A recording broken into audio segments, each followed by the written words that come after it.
Hello and welcome to the Just Interesting podcast with me, Robin, and Alex, and Martin. Hello, and welcome to this episode in which we shall be discussing and revealing, in fact, facts about your favourite movies that you probably didn't know. So each of us have declared our favourite movies, or yes, movies plural, I think, definitely, in Alex and mine's case.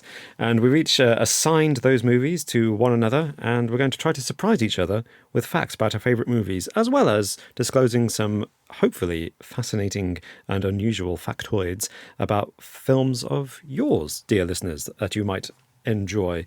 And so, gentlemen, before we begin, of course, we shall be responding to your comments, and I'll be sharing a riddle with you both, but I want to know how you both are before I do that. So how are you both? Martin? Yeah, no, very well, I think. What's there to say? I mean, I've actually put up some Halloween decorations already in the house. So we've got a neon sign over to my right that says "Eek, eek." That's in the window.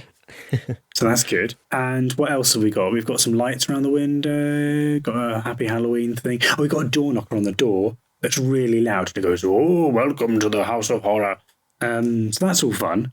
So that's been kind of the activity over the last 24 hours. It's been keeping me busy, getting these decorations up. That sounds very, very exciting, Martin. Have you carved a pumpkin? No, I went pumpkin picking with the kids at the weekend. Nice. Oh, that is so wholesome. Picked that up a few. lovely. I know, right? I know. So that was good. I think we'll carve that. Anyway, that's my week. What about you, Alex?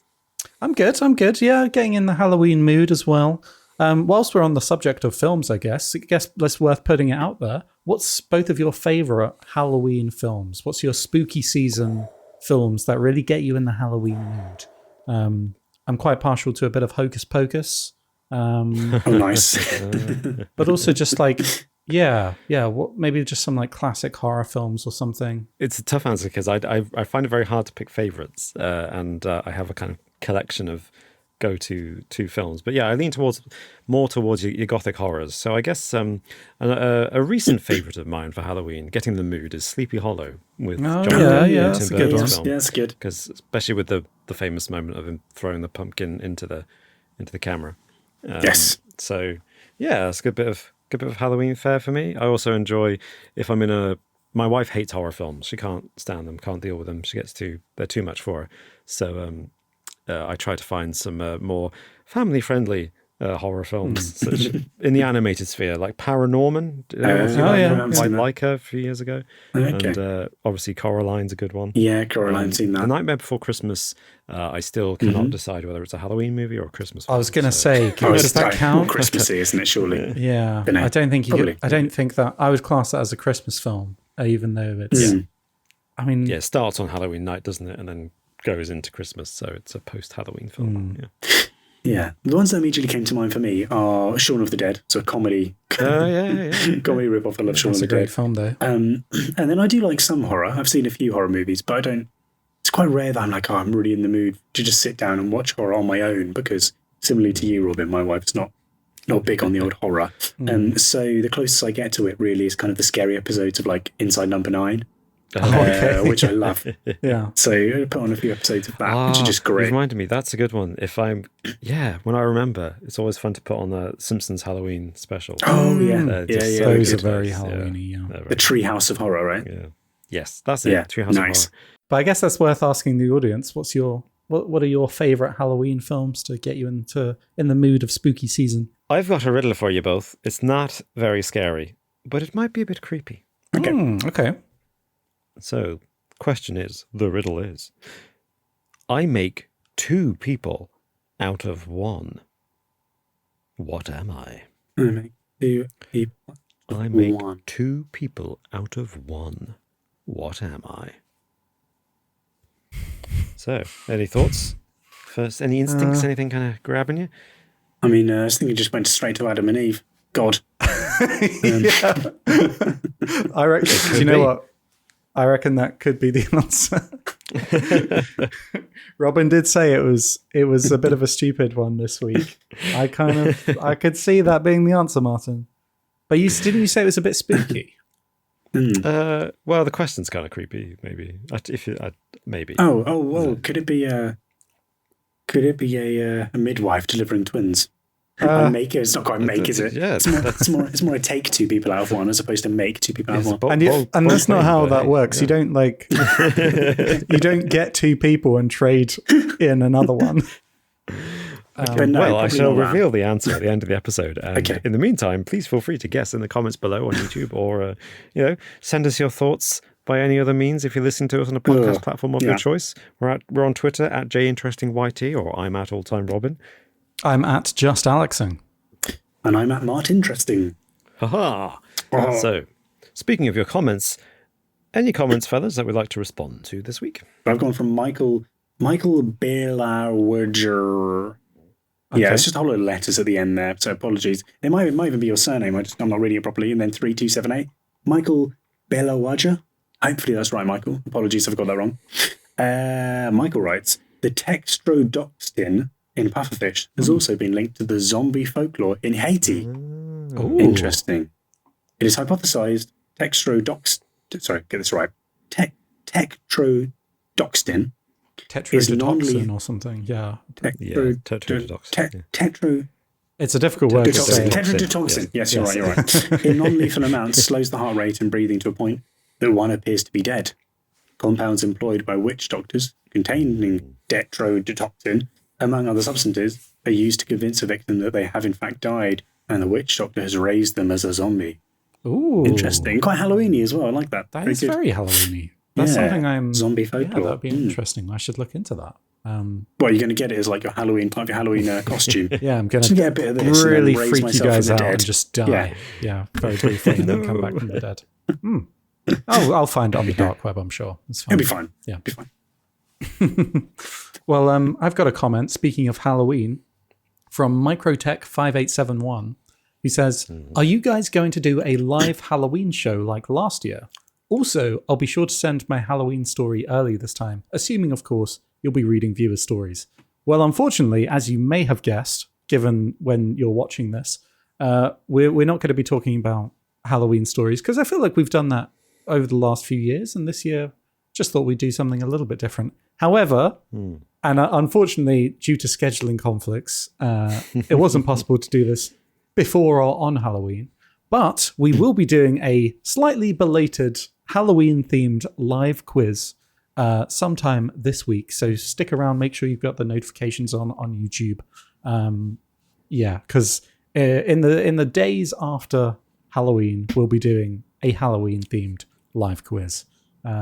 So yeah, Halloween only ends when you feel like it's ended inside. I mean, I love Halloween. Exactly. It's one of the best times of year. So I feel like, let's keep the good times rolling. You know, Christmas as soon as October 31st leaves, Christmas is right there, and I feel like let's push it back a little bit. Well, and have a little bit more. I agree. Yeah, I'd say we've more at least got a few days in after Halloween for the UK viewers for Bonfire Night, Guy Fawkes Night. That's right? true. Yeah, very true. November the 5th. That's often a big one. Usually the weekend after. Sometimes the weekend before. There's fireworks, aren't there, all around the place. Yeah, that's kind of the next on the calendar. But then, we're talking. As soon as you get to mid-November, it's right into Christmas, isn't it? Big time. Oh, actually, talking of Christmas, just to divulge slightly, I'm my first mince pie today. Disgusting. Despicable. No, disgraceful. It's not even. It's not even. I know. Halloween. I know. I felt ashamed. I've got a comment from History of M8586, who commented on a couple of episodes ago, the richest people who ever lived. Ooh. And I think we asked our listeners and viewers, what would you do if you were the richest person who ever lived, or if you suddenly became a billionaire overnight? I think it was if Elon Musk went to Mars and left you with all of his money. Yes. What would you do? The very specific question. Yeah. What would you do with Elon Musk's money? And History of M says, I'd buy houses and charge rent them out at just above the property tax. The surplus would go to a repair fund for the properties, and I'd also invest a chunk and redistribute the growth of that fund with my tenants, and then me and my descendants would live comfortably on the rest for eons. There we go.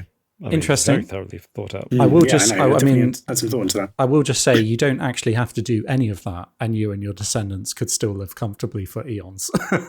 Yeah. But I mean, I guess is that I guess you would lower the rental costs in an area across the board. Is that the aim? Maybe, yeah. It says rent the mountain just above the property tax. Disrupt you disrupt the housing market and maybe make things better for the cost of living, I guess. I guess that's okay, so, noble aims. Or they're saying rent out just above your own property tax. So you're covering your tax. Okay. But you're not charging in much in excess of that. So you are keeping it low. Yeah. Yeah. Sounds like it. That's good. Yeah. Rent control. Yeah. I guess that's pretty good. Although I feel like you, with Elon Musk's money, the man's gone to Mars. You can be more ambitious. You don't just have to do that. Build 1 million houses and build them like 30,000 feet tall or something. Do something wild. Do what Mansa Musa, is that his name? Yeah, Mansa Musa. Yeah, Mansa Musa, do what he did and just devalue houses by building 10 million of them. Oh yeah, yeah, totally. Yeah, they're giving them away. Crash the housing market. Yeah. Yeah. All right then. Well, gentlemen, would you like to talk about movie facts behind your favourite movies? Oh yes.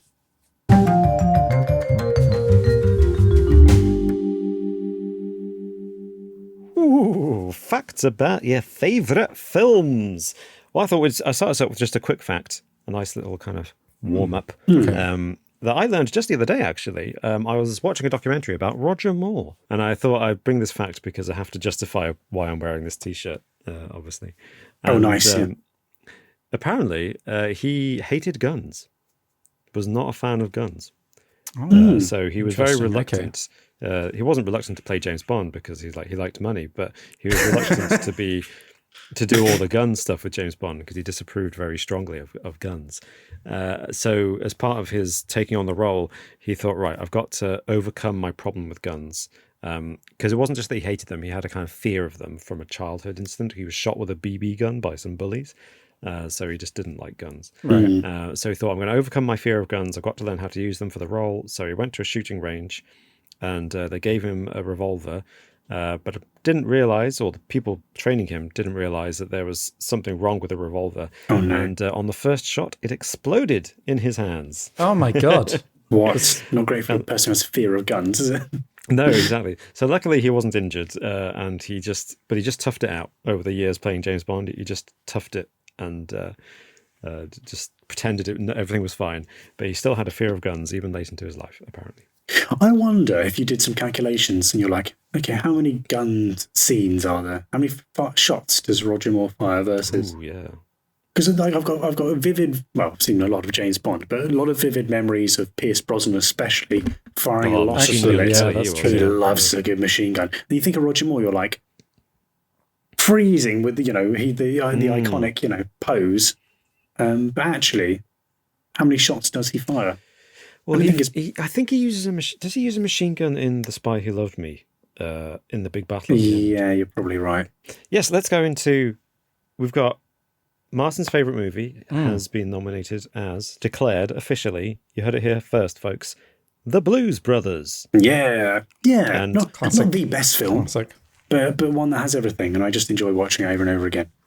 It's a popular one as people's favourite films go, though. I think it's a good choice. Lots of people would say that it's their favourite film because they say it's got a bit of everything in it, hasn't it? It's got everything. Yeah, exactly. Yep.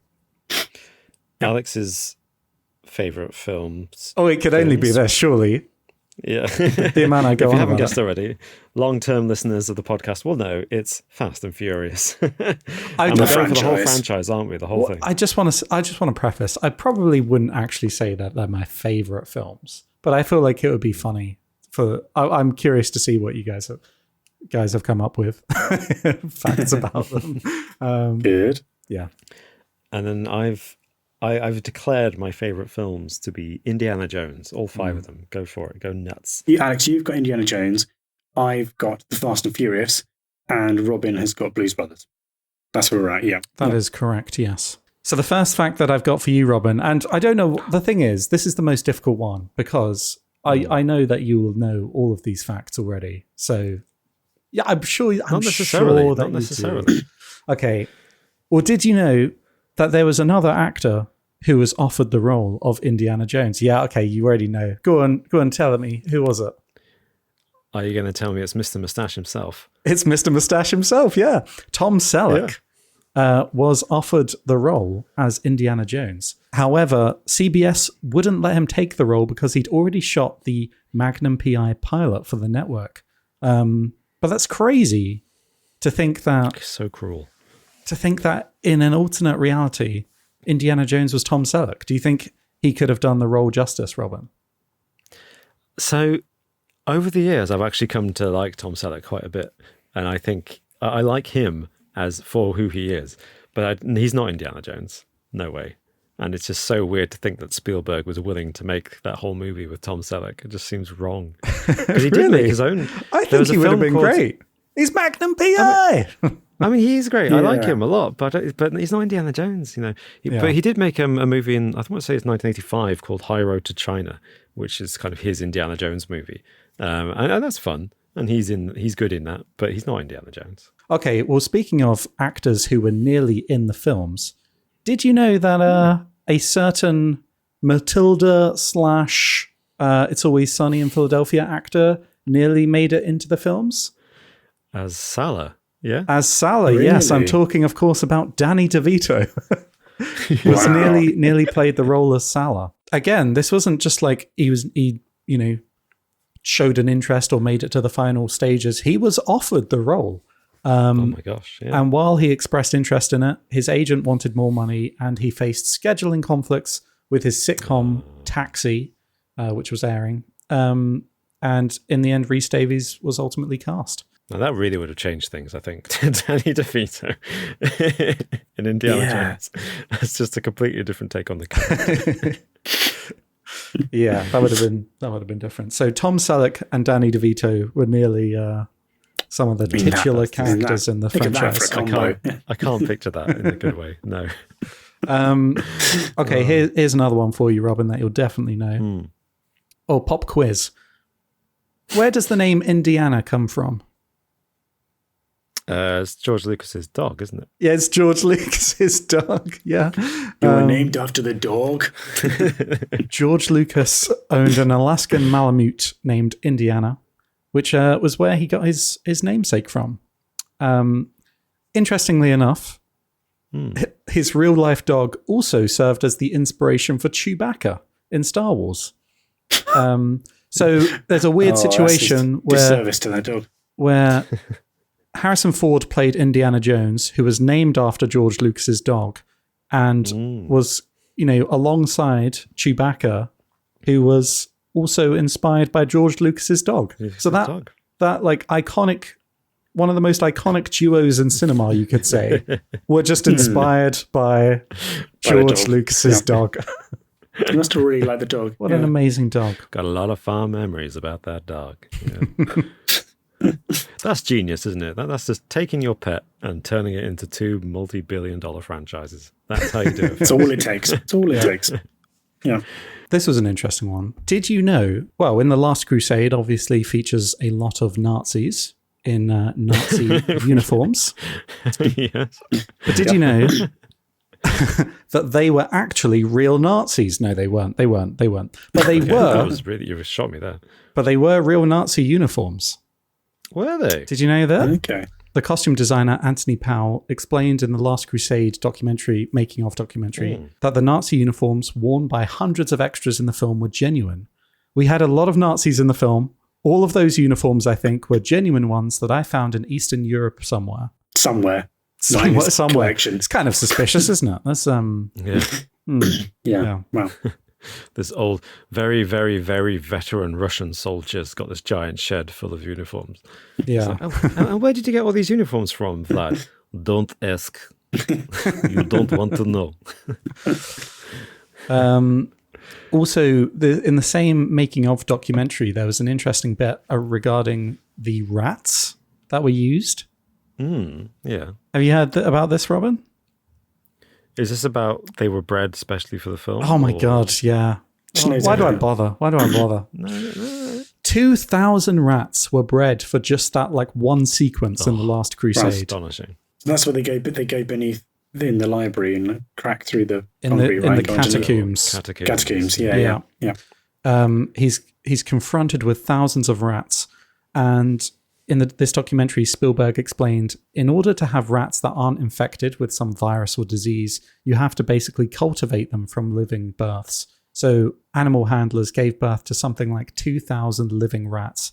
Yeah. Crazy, right? Fair play. I What never do we do afterwards? Just kill them all. Oh, do you know what? I don't know. I don't know. And Donated them to science. Yeah. yeah. Okay. Did you know that there is a scene in the film with Sean Connery and Harrison Ford where neither of them are wearing any trousers? Yes, the Zeppelin scene, isn't it? Oh, for goodness sake, Robin. Yeah. In fairness, sorry, I should pretend at least to be surprised. all of these are from the documentary, which I'm guessing you've watched about it. A few times, yeah. A few times. So the passengers in the scene were wearing fur coats and hats. It was supposed to be wintertime, and Sean Connery decided to wear it without any trousers because the scene's shot from their waist up. And Harrison Ford said to him, "You're not going to play the scene with your trousers?" And Sean Connery said, "If I don't, I'll be stopping all the time because I sweat enormously. I sweat very easily." And Harrison Ford thought that was a great idea, and it's like, yeah, I'll join in. You should read that in the Sean Connery voice, Alex. Can you do that for us? Well, if I don't, I'll be stopping all the time because I sweat enormously. I sweat very easily. I love to see the wide shot of that. I'd just be like, it's so funny. Well, you'll have to tell me, Robin. Do you know if that wide shot exists somewhere? Or I've never seen that. I've never seen. You would hope that there was because they take promotional stills for a lot of these things. Yeah, you'd think I've never seen someone that. would, Maybe it's in someone's private collection somewhere. Yeah, perhaps. I was going to say that's similar to the well-known fact about Star Wars Episode 4, A New Hope. I know you love that film, Alex. Love it, with yeah, Peter Cushing, who plays the evil Grand Moff Tarkin. And the costumes for the first Star Wars film were obviously scrambled together because the budget was fairly tight. So Peter Cushing, who plays this evil Imperial officer, is wearing, in the wide shots, these very tight leather riding boots. Look very imperious. But because they were just grabbed from whatever costume store, they didn't actually fit properly and they're very tight. And they found them very uncomfortable. So for all the scenes where you can't see his feet, he's just wearing these furry slippers. He found them more comfortable. Nice. Fair play. Yeah. Did you know in the Well of Souls scene, well, how many snakes do you think they had in that scene? Oh, good question. I'm going to go out there and say 1,000. 1,000? 1,000? That seems like it would be enough, right? You'd think. You'd think that would be plenty. They had apparently between 8,000 and 10,000 snakes in that scene. Wow. That's crazy. Which I wonder, how do they keep track of them all? Like if they brought in different animal handlers. Which one's yours? Yeah. Which one's yours? I suppose maybe they just don't care. Maybe they're just they're rounding up all those snakes, yeah. Maybe it's just as long as they leave with the same number. Oh man, there's definitely at least a few hundred snakes that got away. They're out in the wild now. Did you know, another one, that the iconic boulder scene wasn't initially designed to be, it wasn't going to be as big of a set piece as it ended up being. But Steven Spielberg, when he visited the set, fell in love with the look of it. And asked them to extend the set by another 50 feet. So it was quite a big alteration. Yeah. And by doing that, the audience was given the time that it needed to witness this imminent danger that Indy was in. And I think the scene wouldn't have been what it was if he hadn't. It wasn't originally designed to be as long as it was. That's amazing, because that is truly iconic. That's an amazing moment. Yeah. Funny to think it was going to be shorter. It's what people think about, right? If you say Indiana Jones, you think the hat, the whip, the boulder. Okay, maybe. One final quick fact for you, Robin. What was Indiana Jones originally called? I could tell you, but no, go and tell me. You should tell me. Indiana Smith. Yeah, it's an awful name, isn't it? That's it really is. It's funny, isn't it? Indiana Smith. Especially if just imagine George Lucas saying it like Indiana Smith. So of course that was George Lucas's plan, and he was discussing the story ideas with Spielberg, and he was referring to the protagonist as Indiana Smith, and Spielberg wasn't impressed and said, "How about Indiana Jones?" And the rest, as they say, was history. Yeah, it is amazing how much better it works. It does work better, but then we are used to it. Yeah, I wonder if it was happened to be called Indiana Smith. You'd just be like, well, that's what it's called. Yeah, maybe. It's a bit like rubbish band names. You're like, well, they're just called that. It's not a particularly good band name, but we all know them as that. Is this a fact? I mean, Robin, you might be able to tell me, but somewhere from the back of my brain, there's the sequence, where there's the guy with the swords, like does all the crazy stuff, and then Indiana Jones just pulls out the gun and shoots him, right? Yes. And was there meant to be a battle or fighting sequence there, but Indiana Jones got like food poisoning, was like shitting everywhere, like 2 days before it. And so it was dysentery. Everyone had dysentery. Oh god, yeah, the whole set, I think, all the crew. Yeah, they did do a couple of takes. I think there is some behind the scenes footage of, as in the one brief snippet of footage of the stuntman doing the original planned fight. Okay, but they only did it for 1 or 2 takes, and Harrison Ford was just like, can't do this. Why not just shoot him? Yeah. Which is a shame because the stuntman, like that was a stuntman's big moment. And he'd apparently been rehearsing for months. But it's also really good. That was amazing. Yeah, so good. Yeah, good fact that. Good fact. And thank you, Alex, for all those facts. Those are fantastic. Yeah. Well, there you go. Hopefully, I mean, I didn't catch Robin out, but I never was going to. But hopefully, there's some stuff I didn't know. It's nice of you to pretend, Robin, but hopefully there's something in there that you might not have realised about Indiana Jones. Yes, but before we get on to my facts about Fast and Furious, hello. Yes. Should we go for some other movie facts to break things up a little bit? Sure. Just a potluck, shall we say? Yeah. Other movie facts. And a amuse-bouche, a little palate cleanser. I like it. Ooh, I like it. Well, I've got one. Okay. Well, I've got a few more than one, but I'll start with one. And this one is from Shawshank Redemption. Morgan Freeman's character, Red, is described in the novella as being a white Irishman. And then in the movie, the script sees Red sarcastically quip, "Maybe it's because I'm Irish," as a nod to this change. Yeah. That's cool. Is that why it's called Red? Right, it's called Red, he's got red hair or something? I would imagine so. I haven't actually read the novella. I think that, that makes sense. That is where it comes from, because then he's like, why did they call you Red in the film, isn't it? Yeah. It's like, maybe it's because I'm Irish. Yeah. Yeah. That's so much funnier coming from Morgan Freeman than it would be. It's just exactly. That's the reason, right? Yeah. Nice. Yeah. That's a good one. On a slightly different note, I've got a fact about the 2002 Sam Raimi Spider-Man film. Perfect. The original, not Spider-Man the one. Spider-Man 1, yeah. Good, yeah, cool. Do you remember the scene in the cafeteria? This fact actually blew me away. I couldn't believe it was real. The bit in the cafeteria where Mary Jane trips over and her like food flies everywhere, and then Peter Parker catches the tray and then all of the food. That wasn't CGI or wasn't like... That's mental. Anything. They just kept doing it until Tobey Maguire got the take. Actually did it. It's incredible. Apparently it took 156 takes, but he actually... And apparently they glued the tray to his hand. And some say the tray is still glued to Tobey Maguire's hand to this day. But then he actually did the thing where he caught all the food and moved the tray around. I just think like that's insane. Yeah. So crazy, so cool. Fair play for having the perseverance, not just, I don't know, smashing the tray on the floor. Yeah. Or on your face because it's glued to your hands. But also like on everyone on the set to still believe that he could do it. I mean, after you've done it 50 times and you're not even close. Like, when do you throw in the towel with that kind of thing and say, right, we'll do it in post? But the fact that he just did it after, they just kept doing it until he got it. I think that's what separates the great directors, doesn't it?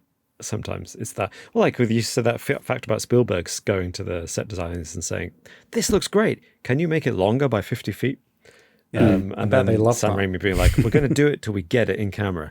And it's though the difference between a director who's just like, yeah, it's unfair to make people work even harder for this, and the directors who are like, we're gonna get it this way, and that can make all the difference between a great moment or a great film and.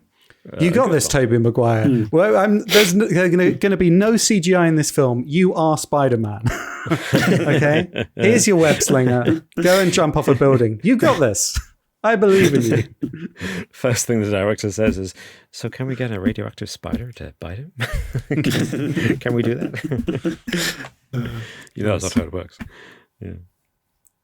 Nice. So what Fast and Furious facts have we got, Martin? Fast and Furious. Okay, so Alex. Yes. It's a pretty big franchise, so I've dotted around a little bit here, but I also just want to preface this and say I do not know the series nearly as well as Robin knows Indiana Jones. So, and I'm not going to quiz you on it because I definitely 100% come unstuck with the Blues Brothers. Yeah. Love the film, don't know anything about any of the behind the scenes or anything. Yeah. So anyway, okay. So Fast and Furious, the original, The Fast and the Furious, sorry. Thank you, yes. It was directed by Rob Cohen. And if we just go back to the beginning, he got the idea of the film from an article from the late 90s in Vibe about illegal street racing in New York City. So originally, actually, Fast and Furious was meant to be set in New York, and then it got changed to Los Angeles. Yeah. But anyway, this particular article focused on an unidentified racer called Racer X, very original. And Rob Cohen went to go and watch a whole load of illegal street races in Los Angeles and thought, I want to make a movie about this, combining the illegal street racing scene with the adventures of Racer X, and that's how Fast and the Furious was originally developed. And then I imagine he was like, now what's the story going to be about? And then he went and saw Point Break and was like, I know. Hold on a second. Yeah. Well, do you know, Alex, what the movie was originally going to be called? The original I don't. The Slow and the Weary. It wasn't. Oh. It was Red Line. Okay. Red Line. Okay. Red Line to Red Line. Red Line Tokyo Drift. I can't think of any others. Then it's just Red Line. Then it's just Red Line again. Yeah. Then it'll be like Red 5, Line 6, Red Line 7. Yeah. Red of the Furious. No, it doesn't make Red of the Line. Red Line presents. Yeah. Hobbs and Shaw. I guess it would still be Hobbs and Shaw. Yeah, that wouldn't change. So a little bit about the casting of the movie as well. So Paul Walker, of course, sadly, tragically passed away. Yeah. And he played Brian, which is a great name for a protagonist in a car movie, isn't it? Brian. But do you know who originally they were rumoured to have the studio wanted to play Brian at the time of the first movie? I'm trying to think of actors at that time. Or maybe think less of actors and think more of musicians that did a bit of acting around the time. Oh, no, I wouldn't get it then, in that case. It was Eminem. Oh, wow, okay. Because he was currently filming 8 Mile at the time. Right, yeah. And so they were like, okay, this guy could potentially act. We need a white whiny guy. Let's go after Eminem. And so he turned it down, of course. Yeah. And then of course they approached Paul Walker. But yes, it's crazy to think of it's crazy to think of the alternate history, because I guess if it was Eminem, I mean, I'm not saying Eminem wouldn't have been able to pull it off, but there is, I think, the heart and soul of the Fast and Furious franchise is actually kind of like in those initial films, the Paul Walker, Vin Diesel, bromance, the chemistry. Yeah, exactly. And Paul Walker does a lot of the heavy lifting there, so I don't know if that would work with Eminem. He does a lot of the heavy lifting, and also he's an enthusiast, isn't he? He's a car enthusiast, someone that loves cars. Yeah. I don't know whether that's even true for to the Eminem. end. Yeah. Exactly, but obviously a car enthusiast.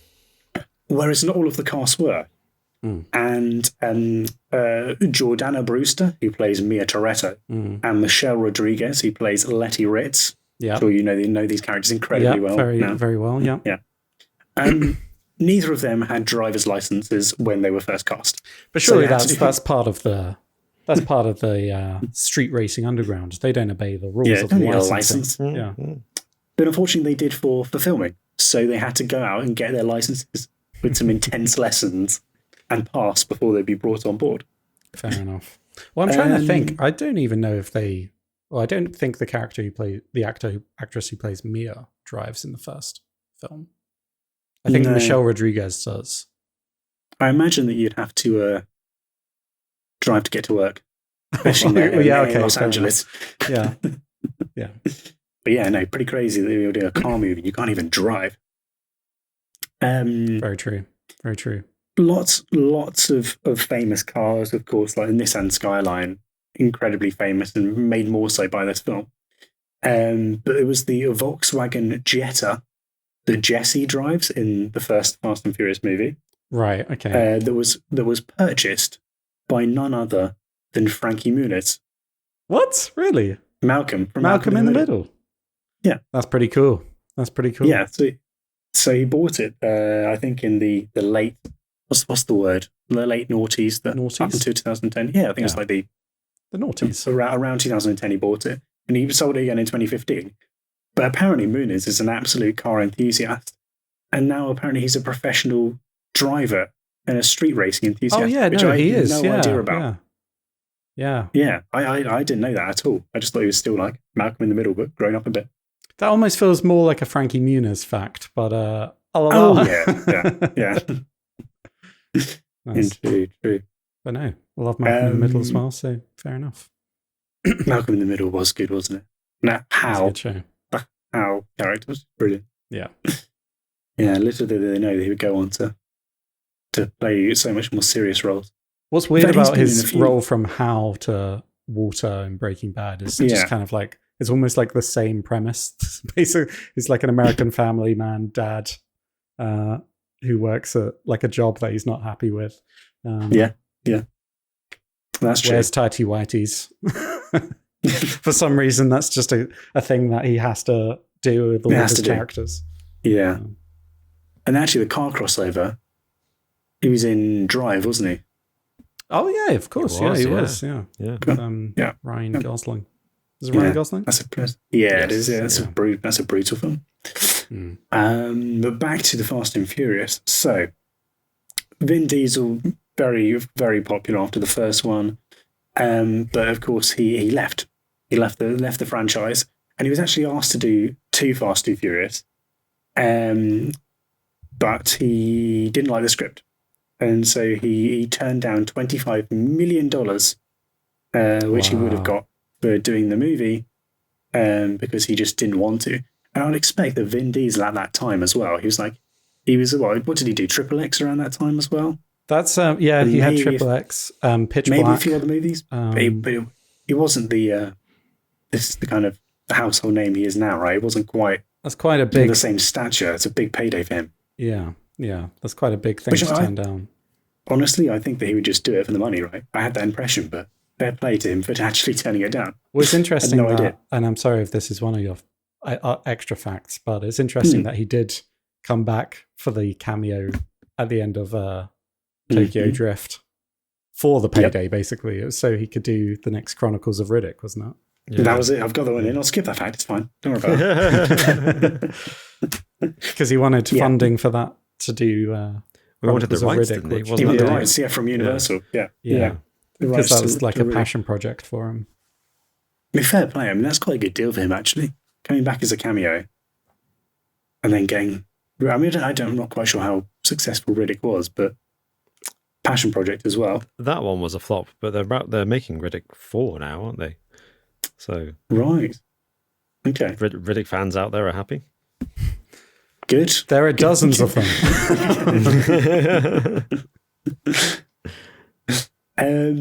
My next fact is about Tokyo Drift. And where does that one rate for you? I like Tokyo Drift. Someone we used to work with described it as the worst film ever made, and I've never been able to forgive them. In terms of the series, I think it's quite good. It's a nice palate cleanser. You know, you kind of need it as it's a little, it's something a little bit different. And also it introduces Han, who is the coolest character in possibly the whole franchise. Or maybe even any franchise. So Okay, Any? Okay. He's always eating crisps, Robin. He's mysterious. that makes him so cool. He just loves crisps, and I love crisps too. So relatable. Yeah, sorry, Martin, go on.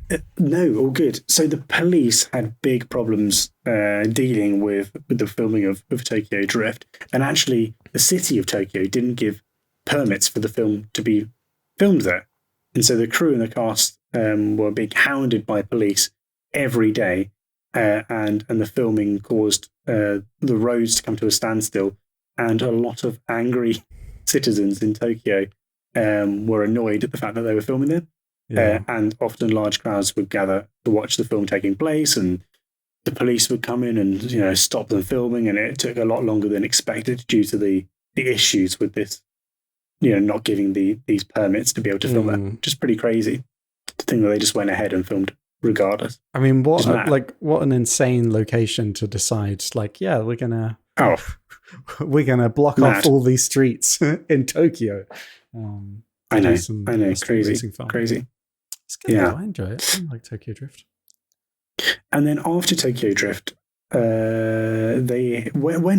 film? This is a bit of a quiz for you, Alex. Yeah. Which film went to Rio de Janeiro? Fast 5. Filmed in Rio. Fast 5. Of course, it was Fast 5. They did it. What? Were they actually in Rio? I'm guessing probably not. No, Rio proved after number 4. They were like, screw this.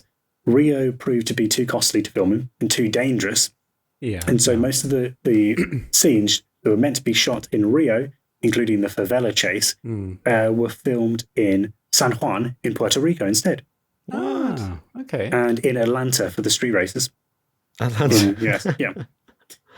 So they were cheaper and better suited for safety regulations. Yeah. I imagine in some cases they're probably, just they would be able to get people out of the road, etc. And so they didn't actually film in Rio for the vast majority of the film, especially the car sequences. That makes sense, doesn't it? I mean, aside from the favela chase and stuff, they use established, like, just to have the establishing shots, and then they're in a room somewhere. So for the most of it, yeah. True. Makes sense. So Vin Diesel, Luke Hobbs. Oh yeah, as you very well know, of course, seen all of the films 200 times. He plays the role pretty well, doesn't he? But Vin Diesel, so you said Luke Hobbs, which is The Rock's character. Are you talking about? Sorry. Vin Diesel said about Luke Hobbs, The Rock's character, right? It wasn't written for The Rock. Oh, it was written for someone else. Can you guess who that someone else is? I can have it. I can have a guess. Is it? I don't know. Is it another wrestler? Someone of the same kind of pedigree, maybe? No, I'll give you a clue. It's someone who's appeared in a Batman movie as a baddie. A Batman movie. Is it Tom Hardy? Oh, I think it's not Tom Hardy. But it is a Tom, right? It is a Tom. Well, yeah. Or a Tommy. Tommy Lee Jones. Tommy Lee Jones? What? No, right? How ridiculous would that be? That is ridiculous. Tommy Lee Jones. Although, I mean, having said that, it's not Tommy Lee Jones, but Kurt Russell does come into the films in there we Fate go. of the Furious. So I could imagine like the character that he plays could also suit Tommy Lee Jones. But yeah, I can't imagine. But they're thinking Tommy Lee Jones, the fugitive. Yes, yeah. And US Marshals, right? Yeah, Character. I mean, it could. I think it could work, but it'd be just a very different role, right? Yeah, it would just be played differently, and it'd be written very differently in terms of how you play it. But yeah, can you imagine the Hobbs and Shaw film with Tommy Lee Jones alongside Jason Statham? That would be bizarre. Yeah. No, I can't. That's the answer. Be a weird duo. It'd be strange. Yeah, Tommy Lee Jones would have been a one and done. There's no way that grumpy man would have come back. You wouldn't have thought so. I mean, how old is he now as well? He must be like, mid to late 70s? Oh, yeah, at least. Yeah. He wouldn't sanction Vin Diesel's buffoonery, would he? He just didn't. Well, I mean, They the, wouldn't the have Rock the didn't issue either, did he? Yeah, they wouldn't have the issues over like screen time or neither of them allowing to be beaten up or whatever it was. What was it? They had to have exactly the same number of lines or something, right? Well, I thought it was that neither of them could lose or Vin Diesel couldn't lose a fight. Yeah. So that's why there's like the ridiculous scene in Fast Five where he beats up The Rock. Or they get in a fight and they kind of both get some good hits. It's like a draw. But it's a draw, even though Vin Diesel is half the size. Ridiculous. And is it, sorry to interrupt, but is it the end of the sixth film where they have that really weird conversation where they're standing next to each other, like looking past each other? You know, they're shoulder to shoulder. They're kind of like, they're not looking at each other. I think it was 6, yeah. Yeah, I think it would have been. Yeah, And I then don't in think the it next would have been movie, 5. they never share a scene. And there's a weird, it's kind of like a weird forced perspective shot, isn't it? But Yeah. I don't think the thing is, I think people see it online and they think that they're meant to be looking at each other, but I think they are weirdly looking past each other. It's like some masculine, they are. They're masculine looking alpha past moment, each other, but yeah. it's just a really weird framing of those shots. Well, I think it's just a weird thing to do anyway. It's a bit weird, yeah. Yeah. That's presumably, I like to think, is born out of their intolerance for each other, and like, yeah, get the stunt double in. They're standing next to me. We don't need to see their face. Yeah. Well, what else was weird about the end of Fast and Furious 6 was the scene where they're chasing the cargo plane. The immense long runway. Yes, they're just going and going and going. Do you know how long the longest runway in the world is? I vaguely remember this fact, but or no, I don't know how long the longest runway is. No, the longest runway in the world is 3.4 miles. Yeah. Now, according to the stats and figures put forward by Vulture.com, and they've basically calculated that how long the scene is and how fast the cars are going, the runway would have to be 28.86 miles in order to accommodate that scene. Yeah, that's great. Almost 10 times longer than the longest runway in the world. So there's a bit where you're like, why hasn't this plane taken off yet? Or stopped or something? Is it still something trying? happened, just something, yeah. How is it still mid at like half taking off? Yeah. Well, Fast and Furious 7, all of the cars from Fast and Furious 7, this is a bit of a standalone fact here, but all of the cars were destroyed as soon as they finished filming. And this was apparently to prevent people from buying them and using them, because they didn't want people to go and recreate some of the dangerous scenes that they'd seen in Furious 7. So you'll be able to tell me more, Alex, about some of the significantly dangerous sines, like and what smashing, people would be trying to recreate. Like jumping cars through buildings in Dubai, maybe? Like getting... That, yeah, don't do that. Don't do that. Don't do that, kids. Exactly. Yeah, I mean, I don't know how anyone could even recreate anything in the 7th film, but yeah. Interesting. There we go. Interesting. Fair enough. Do you think that's kind of standard across all these films? I never actually thought about that. Like, what happens to the cars in films once they're Frankie done? Frankie Muniz bought the car, didn't he, from the first one? So I imagine not. And didn't Paul maybe Walker this rule was brought in after Frankie Muniz, started racing. Just not going mad. Started terrorizing the town, Exactly. We can't have another Frankie, no. But didn't Paul Walker bring along his own cars to film? Like the Nissan Skyline was his car, right? I think that's right. Yeah, I think you might be right there. I'm not 100% sure. Yeah, I think I've read that somewhere. We're doing this fact gathering mission. Yeah, but that would make sense. I mean, if they're proper supercharged and actually illegal, I guess. If they're not roadworthy and they're illegal, then it would make sense to get rid of them. Sure. Yeah. But anyway, yes. Moving on. Dwayne Johnson and Jason Statham. They actually filmed a scene. This is after Furious 7, I believe. Okay. They filmed a scene where Hobbs and Shaw agreed to stop fighting and team up against Dom. Does this ring any bells? In Furious 7? No, that doesn't at all. Okay. Well, I imagine that it wouldn't, because the scene was meant to be like a tag at the end of the movie, but it was cut. Yeah. And so they saw that the chemistry between Dwayne The Rock Johnson and Statham was really good. And that then spawned the 2019 spin-off. There we go. It came from a deleted scene where they did a bit of a screen test and realised actually these guys could work together well. I like it. And then my last fact. Do you know what, though? That would have been so good if it was actually in the franchise. That would have been such a good twist in that film. That would have been cool. Because I feel like when he's... This is not interesting to anyone listening, but I'm going to push on regardless. I feel like The Rock is at the best in Fast and Furious when he's against Dom and the gang, like when he's trying to catch them. So I feel like him teaming up with one of the baddies and trying to bring him down. That would have been cool. Yeah. Yeah. Apologies to the listeners for this episode. Thank you. Please stick around for next week, where normal service will be resumed, with way less Fast and Furious talk. And then my last fact is about Vin Diesel. So when Vin Diesel had his baby girl in 2015, he named her Pauline after Paul Walker. Oh. There we go. That's adorable. Lovely. Oh, thank you for that, Martin. Yeah, I mean, I didn't know. Everybody's indulging. I hardly knew any of those. That's good. Those are good. Good. No, thanks. Yeah.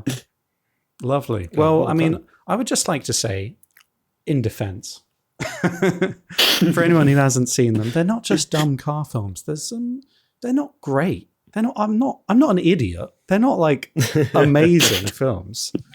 But there's genuine like heart and soul in some of the early films, and then they just kind of progress into like, it's crazy the transformation that those films go through, I think. And they're just even drive. They're genuinely entertaining. Like what more do you want out of films? They know what they are. Yeah. Yes. No, that's true. Yeah. Yeah. Yeah, there's some amazing stuff in those films, which is just stuff you'd never see on screen outside of Fast and Furious, and that's worth it. Yeah. So, Martin, are you ready to be hopefully challenged by some Blues Brothers facts? But you may know them already. Before we do, though, it's a little palate cleanser to transition us seamlessly from Fast and Furious to Blues Brothers. I thought we couldn't make an episode like this where we're talking about our film facts without mentioning the one and only Orson Welles. Oh, okay. So, most famous film, I would say, probably, is Citizen Kane. Yeah, Citizen Kane. Yeah. Either that or the Paul Masson advert. And the Paul Masson advert, Sadly, actually, at this point, probably the Paul Masson advert is more famous than Citizen Kane. But there's so many fascinating things we could say about Citizen Kane. But one fact that I learned, I didn't know this before, but I've learned this whilst looking up stuff for this episode. And I think it encapsulates what we all love about Orson Welles. So apparently, whilst making Citizen Kane at the age of 23, or 26 actually, never mind. Young man, Orson Welles had some peculiar eating habits. Apparently, he drank 30 cups of coffee a day. What? Okay. Yeah, 30 cups of coffee a day, and got caffeine poisoning during production. Wow. Surprised. So to recover from this, he switched to drinking tea, believing that making a cup of tea takes longer than coffee, so he would drink fewer cups. Oh dear! But actually, it didn't make a difference because he had an assistant make all his tea for him, so he just had a constant supply of tea instead of coffee, and he drank so much that his skin changed colour. Oh my goodness! Oh wow! And then in addition to this terrible drinking habit, he also sometimes would forget to eat during the day, as you might do, on a busy film set, and then sit down to have a meal of 3 steaks to make up for the lost time. And sometimes people wonder why Orson Welles became legendarily large in later life. I mean, good thing Monster didn't exist when he was around. Oh, he would be. Citizen Kane never would have been made. Man, he would have loved that, wouldn't he? He'd been banging for an energy drink. He really would. Yeah. Okay. So on to the Blues Brothers, Martin. Yes. As you know, the Blues Brothers are Jake and Elwood Blues, played by Dan Aykroyd and John Belushi. But did you know that originally it was going to be called The Return of the Blues Brothers? Oh, okay. Is that because it was originally on Saturday Night Live? Yeah, I guess. Yeah, interesting. Yeah. It was Dan Aykroyd wrote the script, but it was the first time he'd written any script of any kind. And he says, Wow. he claims himself, he'd never even read a script before. So, I mean, he must have read something for Saturday Night Live, surely. but he'd never read a movie script before. And he wrote it all on his own, not knowing how to write movie scripts. And his first draft was 324 pages long. Oh, wow. Okay. Yeah. As a rough guide to those in the listening who don't know, normally 1 page equals 1 minute of screen time in a movie. So that's I can't even convert that into minutes. Into hours. That's Lord of the Rings. 5 hours 24, isn't it? Yeah. That's a big movie. So director John Landis then took that script and cut it down to 150 pages, which is 2.5 hours, which is the film that we get today. Do you reckon that was if he hadn't read a film script before? Do you reckon a lot of that was just kind of extra details that you don't put in a film script, like almost prose? Do you think that was he writing? Maybe in the just to spoke it out. Yeah, I tried to find out what he included, what was in the original script that they cut out. And I couldn't find many details, except one thing I did find out was that apparently the whole process of getting the band back together was needlessly elaborate, in John Landis's words. I mean, it is quite elaborate in the film, though, right? It takes up most of the movie, doesn't it? It's most of the film, yeah. So, yeah, it took even longer. The costumes, the iconic look of the Blues Brothers was actually taken from the cover of the record House of the Blues by John Lee Hooker, where he wears a suit and trilby and sunglasses. Oh, that's cool. Didn't know that. No. And originally for Saturday Night Live, as you said, it originated there. They didn't have any particular sunglasses that they wore. They just grabbed whatever sunglasses they had. But then the costume designer for the film said, no, they have to be Ray-Bans. They have to wear Ray-Bans. Unfortunately, Ray-Bans weren't making those sunglasses anymore. They weren't. They'd gone to kind of thin wire frame stuff at that time in the late 70s. So John Landis, the director and the costume designer, apparently just raided charity shops. Just going around hours and hours and hours, buying as many Ray-Ban sunglasses as they could find until they found the right kind, because they'd all been out of production for years, and they were out of fashion, so people were just donating them to charity shops. Yeah. That's crazy. So, did you know, or can you tell me, Martin, how fast the cars were driving in the finale? Oh, I imagine it's incredibly slow. It's got to be really slow, right? Yeah, traditional method of driving slowly and they speed up. Yeah. Did they not do that? They were just really fast. They were going 110 miles per hour. They were actually... That's insane. They were actually driving them that fast. Wow, that's crazy. It's so dangerous. Yeah, incredibly. Do you know how many cars they used? Oh, I know it's a lot. Wasn't it is it, I don't know, 80? More than 80? Interesting point, because the aim was to try to make it look like about 100 cars were piling up, but they couldn't afford that many cars, so they only had 20 cars. And what they would do is they'd crash them, filmed 20 crashing together, and then they set flying over. They set up a workshop, an auto repair shop next to the set, and then they crash all the 20 cars from one angle, repair them all, crash them again from another angle, and just try to make it look like 100 cars. That's great. So yeah, it sounds like it worked. Clever. They must have been absolute botched jobs, surely. Yeah, we're repairing them. They've crashed them 3 times already, and now it's like the 4th round of cars. They've just got sticking plasters on them. Yeah. John Landis says they destroyed 25 cars by the end of the movie. That's not too bad going, actually, considering the amount of destruction there is in that film. That's true. Yeah. Done well.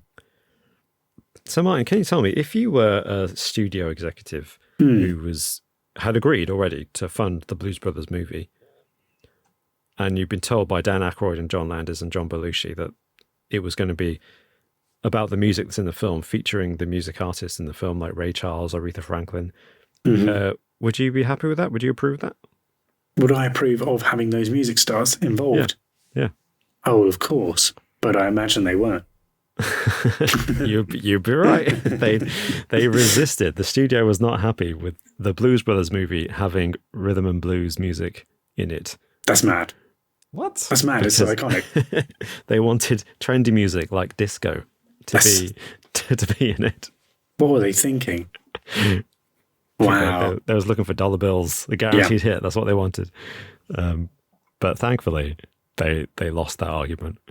Why is that such like a common trend, or like a thing where it's like the movie studio executives just do the exact wrong thing all the time? Like it feels like why is that a thing? Surely they're good at their jobs. Do you think they think people like music, people like pop music, therefore if people like the music that's in the trailer, they're more likely to come and see the film? Is that their thinking? Like, it's popular. It's all about marketability.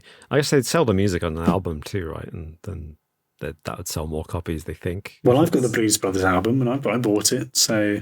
Well, here's the thing. So it was, as you probably know, it was the movie was kind of sold off the back of the Blues Brothers sketch, which was so successful, they released an album as the Blues Brothers called A Briefcase Full of Blues in 1978, which went double platinum and was number one on the Billboard 200. Yeah.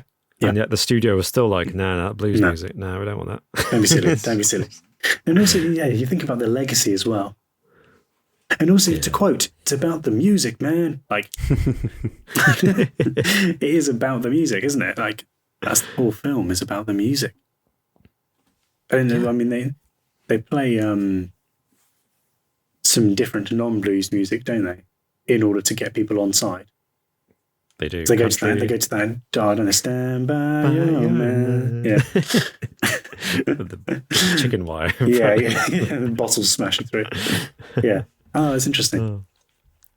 So speaking of the music, big climactic musical number at the end. John Belushi's character is doing all those cartwheels and backflips. Yeah. He is doing them himself, which you may already know. Yes. Yeah. But did you know he had a knee injury whilst they were filming that? Right, okay. So he'd had the knee injury earlier in production, but still did all the flips and the cartwheels himself. That's mad. With an injured knee. Wow. Must have Crazy. been really painful. Yeah. It's mad to think that, because he wasn't a small lad at all, was he? No, surprisingly athletic for a... That makes me think, I don't know how long ago you've seen it, but there's the scene in the church. Yes. And I've seen the light. Yeah. Yeah, but then they go and see the penguin. I imagine he's doing all the flips in that too. Yeah, I think so. Down the aisle. That was where he hurt his knee. I think it might be actually, yeah. Yeah. Maybe that's how he hurt his knee. But I think he had a secret trick to maintaining his energy levels. Oh, he loved a bit of cocaine, didn't he? Just a bit. So apparently the film had a budget of $17.5 million, which is pretty big for the time, actually. And they went over budget by $10 million. And that was the unofficial cocaine budget. Well, a big part of this was apparently John Belushi. After the first month of production went well, John Belushi started having all-night parties every night, which are mostly just drugs and alcohol, because, to quote John Landis, the director, the cocaine would make him want to drink, and then drinking would make him want to do cocaine. So it was it'd just go round and round. And sometimes these would last for days, these parties, and he would disappear. And one time they lost him, like literally, they just lost him on set. Let me find the story. Dan Aykroyd said, "We lost John one night. But it wasn't because he was high. It was because he was hungry. And he didn't like the food that was being served on set. We couldn't find him anywhere. Finally, I saw this path going through a parking lot and into a nearby neighborhood, so I followed it. The neighborhood was all dark except for one house with a light on. I knocked on the door and say, "Excuse me, we're shooting a movie and missing an actor, John Belushi. Have you seen him?" And the guy goes, "Oh yeah, Belushi. He came in about an hour ago, raided my fridge, and he's crashed on my couch." What? Oh my gosh. That's mad. That is mad. I mean, he was an absolute tearaway, wasn't he? In terms of, must have been a nightmare to work with. Like, fantastic, but also a nightmare. Yeah. Well, cocaine was. It was decided at one point, in order to keep Belushi on set, an unofficial part of the budget was spent on buying cocaine and bringing it to the set to keep him and other crew members who he got hooked on it on location. That's mad. That is mad. Why are we not in the movie business? Probably be dead already. I just can't get over it. How much of it, like, I mean, is Dan Aykroyd a tracker? Like, how much? What kind of trail was John Belushi leaving behind him for him to follow him to a random to house? a house? Does he just, light on? Maybe he just understood him. It was just like, I think John would just follow this random path. Like, and that's the house with lights on. That is a classic move of a Ghostbuster, isn't it? That's what Dan Aykroyd would do. Tracks down John Belushi. Wow. What conspiracy was Dan Aykroyd massive in? He was aliens, basically all of them. But aliens? Yeah, aliens. And he claimed to have seen the Men in Black. That was it. That was it. That was the one. That's the one. Yeah. And of course, he sells his own Crystal Skulls vodka, which this podcast is proudly sponsored by. No, we're not. I wish we were about that. Although apparently, people say it's good. Actually, the reviews I have seen of it are quite positive. Okay, as celebrity alcohol, and he was doing celebrity alcohol before it became popular. I think That's true. Yeah, before Ryan Reynolds. Reynolds and all of that. So fair play. So, did you know that Blues Brothers almost wasn't released and was almost a commercial disaster for the studio? Because obviously they spent nearly $30 million on it, which would be about $98 million today, which is a massive budget for a comedy. Yeah, mostly on cocaine. Mm-hmm. But it was released in fewer than 600 cinemas across America at the time when there were about, I think, 6,000 or 7,000. And that's not many at all for a movie of this size.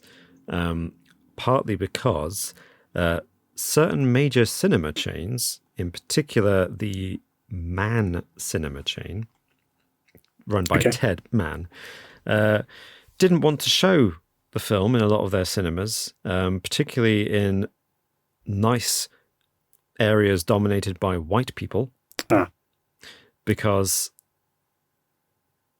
he didn't believe that white people would be interested in a movie full of black music, and he didn't want black people to come into these nice white neighborhoods and start causing trouble. What? Sounds like Ted Mann was a bit of a dick. That sounds a little bit like, the adversaries were very much, it's going to make the Nazis look bad, this film. Yeah, a little bit, yeah. Well, to be fair to Ted Mann, he was, when challenged about it, by journalists, he's on the record as saying, it's mainly because of the musical artists. Not only are they black, they're out of fashion. Those are his words. Wow. So, okay. But it was fine. It was a smash hit in those 600 cinemas, and it expanded pretty rapidly and became one of the highest grossing films of the year, and I believe the highest grossing comedy ever at the time. Right, okay. I think $58 million it grossed in America that year. Decent, and internationally, the same again. So That's easily made his money back. Yeah, for sure. So yeah, I think that's all the kind of interesting little nuggets. Thank you. Oh, No, I do have good. one more. I have one more for you that I forgot to mention earlier, which is about the sunglasses. Yeah. And you may know this already, actually, but they ended up getting 140 pairs of sunglasses. From charity shops. Just from charity shops, yeah. But they had so many that John Belushi and Dan Aykroyd started just giving them away as they were making the film, and then the number got fewer and fewer and fewer. And one of the people they gave them to was a man called Paul Brookman, who's a director. He visited the set, and Dan Aykroyd and John Belushi gave him 30 pairs of Ray-Bans. Paul Brookman, then went on to direct a film called Risky Business with Tom Cruise, who famously wears Ray-Bans in the film and relaunched that entire Ray-Ban brand the following year. Yeah. Crazy. You're welcome, Ray-Bans. So Ray-Bans owe the Blues Brothers quite a lot. Thank you. No, really interesting. And I didn't know many of those at all, which is great. I think it's even better if you don't in some ways. But superb. I'll watch it with a different lens next time I see it. And just forget the Blues Brothers 2000 happened again. Yeah, I deliberately did not look at Blues thank Brothers you. 2000. I didn't want to. What I want to know, though, is how much of Blues Brothers 2000 is maybe the other half of Dan Aykroyd's original Blues Brothers script. Potentially. I wonder. I've only seen it once. That was enough. More than enough. I rented it from Blockbuster back in the day, actually. Oh, wow. Yeah. Well, the kind of quality fare they were purveying. The only films I ever rented from Blockbuster were Inspector Gadget and Batman and Robin. So you rented 2 films from Blockbuster? Deprived. That's so unlike you. Well, we bought films more than that. Okay. Yeah, fair enough. Or borrowed them from the library. But yes, those... The pattern is Blockbuster inspired us to rent bad films. That's the... It was amazing when you went to Blockbuster and you go there and it'd be like, oh, no, this film doesn't have a box, but buy it. It means that all the copies have been rented out. It's like, 50 copies of like Vanilla Sky have been rented out. What the hell? It's amazing how popular it was. There was something special about that, wasn't it? When you could go there and choose your film for like the weekend, like once a week or once every other week or something. And it's a nice little thing to do. Pick out a film. And Before, haven't Netflix just announced they're planning to start opening shops? I did hear about it. All this. Comes back around, doesn't it? How is that going to work? Yeah. You go in and like go on iPads and pick what film you're streaming that night when you go home. How is that? What is that? I don't know. Yeah. I'm not sure what they're trying to do. Hey guys, we've discovered this new technology. Discs. Maybe it's kind of like how vinyl records had like a kind of resurgence, didn't they? From people who were nostalgic for them. Maybe it's going to be that with Blockbuster. The only way I could see that properly working is if they go for like really old legacy stuff that a special edition or whatever, and so it does feel a bit more like vinyl. Or if there's everything in there has an exclusivity window before it actually comes to Netflix. So you're renting something that's going to come to Netflix in like, I don't know, a month's time, but you can go to the Netflix store first and rent it from there. That could work. Physical. I mean, how many people are going to be that diehard though about it? No, I feel like that's just, I don't know. I mean, I'd just be happy to wait, I guess, but I don't know. Yeah, who knows? Otherwise, yeah. Well, are there any other little palate cleansing facts that you might have? I've got a couple of facts, if you'd like. Oh yeah, go for it, Alex. So, one of the most famous, iconic films ever made. I'm talking about Jaws. And one of the most iconic lines from this film, I've got an interesting fact about. So, pick a line from Jaws. What's the most iconic line? We're going to need a bigger boat. You're going to need a bigger boat. Did you know that this was a improvised line? There we go. This wasn't even scripted. And actually, it has a kind of interesting story behind it. So you're going to need a bigger boat had actually just become a running joke on the set. And it was basically meant to signal whenever like a small mistake happened, it became like a catchphrase for any time anything went wrong on set. So if lunch was running late or like the waves were rocking the camera or something, someone would say, "You're going to need a bigger boat." And Scheider, what's his name? Roy Scheider. He ad-libbed the line multiple times throughout the film, but the time it only made it into the film that one time.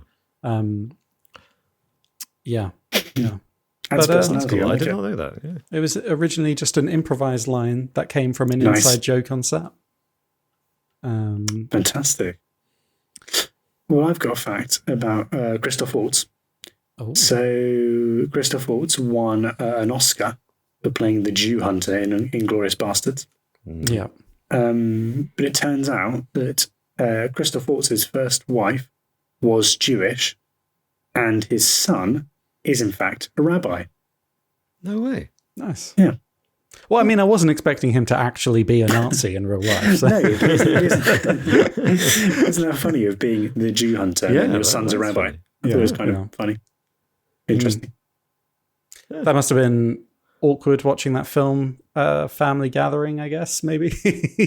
Oh, it's so ridiculous. Getting the family round. Oh yeah, look at this film that I just won an Oscar for, and he's just there like, I'm sorry in advance. It's being slightly awkward here. That first scene with him is so intense as well. It's yeah. It's also ridiculous though. It's like, oh my god, and then you're like, actually, this is just so stupid. The whole thing is just really 200 Nazis just through the door. Shoots the woman from like 400. Oh, and he doesn't shoot her, does he? Pulls out the pistol. Yeah, and goes loads in, that's okay. I love that film. I think that film's great. Oh, it's great. Um, It is Yeah, fun. yeah, it's really good. Yeah, Yeah, I haven't watched it for ages. No, I'll neither. watch it again. We mentioned Nazis quite a lot in this podcast. It's funny. We have, yeah. Indiana Hashtag Jones, Blues demonetised. Brothers, and all this. I don't have any more facts about Nazis in cinema. Actually, I've got a fact about Hans Gruber from Die Hard. He's not not. another Nazi. Is he a Nazi? He's not really a Nazi. No, Is he? he's No. German, but he's not. All right, yeah. Xenophobia there. But you know the bit where he's dropped at the end? He falls from the window. Spoiler alert. Oh man, spoilers. Sorry. But yes, But the surprise on his face, it looks like he's got this real look of surprise, is actually genuine. Because Alan Rickman was told he'd be dropped after counting down to 0, but they actually dropped him a bit sooner on 1. Yeah. So he wasn't expecting it. It was a bit of a surprise, and I think they did that on purpose. Just to capture that on cinema, you know. That, Yeah. It works. It Shock. works. Beautiful. Thank you so much for sticking with us as we recount all these, sometimes random, mostly we attempted a theme with favorite movie facts. Hopefully you learned something new, just as we learned something new. But before we go, and before we say farewell, we'd like to know the answer to the riddle. I would very much. I kind of think that Martin's got yes, it. please. So I think it's Oh, good. I think, yeah, it's not the most challenging riddle in the world, but just to reiterate it, the question is, I make 2 people out of 1. What am I? What do you think? If it's a God, I'm going to be really annoyed. Or a baker with a roll of gingerbread. Oh, that's great. That's a great one. Yeah. These are much better answers than the real thing. I make 2 people out of 1. Or is it a play on words? Is it Professor Frankenstein or whatever? Oh no, he doesn't do that. He makes 1 person out of multiple people. Yeah, ignore that. That's the opposite. Yeah, that's the opposite. 2 people out of 1. No, go on, Robin. What is it? The answer is a mirror. Oh, that's good. Okay, to me, I make 2 people out of whatever. Yeah, Yeah. I think that's... I make 2 people. Yeah, Make one amazing. and one. Yeah, if you're one lying, up. then yeah, that's great. Yeah, that works. It's just not true, but yeah, sure. You don't make you don't make 2 people. Whatever. I get it. Well, Good one. thank you. Yeah. Thank you so much for spending this time with us and for listening to us. I hope you enjoyed this episode. And please do tune in for our probable Halloween live quiz on YouTube. Head over to YouTube to join us live for a Halloween quiz, probably after Halloween. Sorry, everyone, but schedules are a thing. But we like to celebrate Halloween and extend it for just a little bit longer. Oh, yes. I guess it's worth mentioning as well. If you do want to see us be doing something spooky, then check out what we've got on a new channel, which is when we went ghost hunting in York. Indeed, you do. It's New a channel called Uncovered. which is a brand new, exciting venture that neither of us have ever done before. There'll be a link in the description below and maybe a card on screen if you're watching us on YouTube. Please do check it out and enjoy us hunting ghosts in York. Ciao for now. Bye. Bye-bye.